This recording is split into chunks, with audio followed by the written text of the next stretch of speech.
السلام عليكم ورحمة الله تعالى وبركاته. waxaad maqlaysaa ruush iyo Mareykan dagaal hoosaad iyo loolan ayaa ka dhaxeeya. waxaad maqlaysaa waa isu cadow oo way is hayaan. waxaad maqlaysaa adduunku labadooda ayuu kala taageersan yahay. balse maxaa ka dhab ah loolankaas iyo is hayntaas? si xaqiiqadiisu maxay tahay?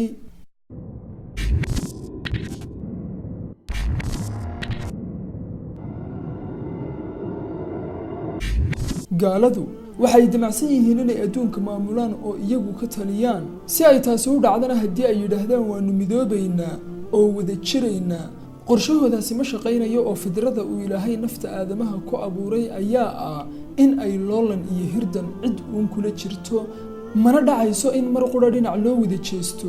sidaa awgeed si xeegana xeego u noqoto ilkana u nabad galaan oo ay iyaguna adduunka ugu taliyaan, fidradii aadamaha ee loolanka ahaydna ula falgalaan, waxay samaysteen laba awoodood oo ku salaysan hannaan dhaqaale, ciidan ahaan iyo hub ahaanna horumarsan.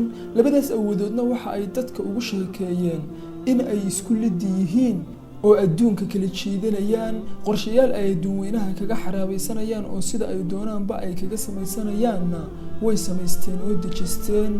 labadaas nidaam waxa ay u sahleen inay daaha dabadiisa adduunka si sahlan siyaasadiisa faraha ugaga hayaan oo uga maamulaan, halka shacabka iyo ummadaha kale ee iyaga kala hoosgelayana ay u sameeyeen siyaasado iyo afkaar ama aragtiyo ay ku loolamaan si aan dhankooda loo soo eegin ama siyaasadooda loo fashilinna waxa ay sameeyeen aragtiyo isku liddi ah. tusaale, labadii nidaam dhaqaale ee communism iyo capitalism ee aynu u kala naqaano inagu hanti goosi iyo hanti wadaag, waxa ay afka isugu geliyeen dabaqadihii dhaqaalaha ee bulshada. adduunkiina dal walba labadaas nidaam mid ahaan ayay addoon uga dhigeen oo qoorta u sudheen. innaguna ka Soomaali ahaan dadyowga kubka iyo bowdadaba kaga jabay ayaynu ahayn siyaasadahaas qabow ee la dheelayay, oo waxa uu burburkeenna ifafaalihiisu soo muuqday maalinkaaynu shuuciyiinta noqonnay ee hanti wadaagga qaadanay. waxaad ogaataa ruushka iyo Mareykanku waa sida mooyaha iyo tibta oo marka la doonayo in cid canka la gashado oo jiritaankooda lasoo gebagabeeyo ayuu midna iska dhigaa inuu dhowrayo oo ilaalinayo oo la soo saftaa oo inuu difaacayo u muujiyaa, markaasuu sida mooyaha dhanka hoose ka maraa oo u xejiyaa tibta ka kale uu ku garaacayo. sidaas ayaana ummadaas jiritaankooda iyo dhaqdhaqaaqooda loogu soo gebagabeeyaa.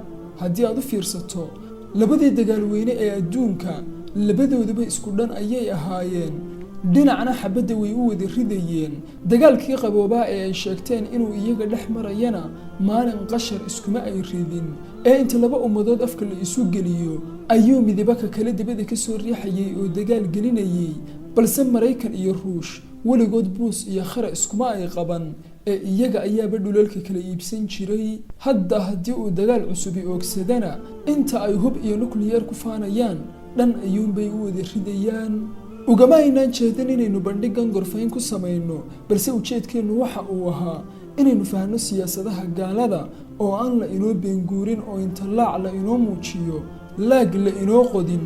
haddii aad doonayso qodobadan aanu soo xusnay inaad tixraacdana taariikhda iyo sooyaalka ayaa tixraac kuugu filan.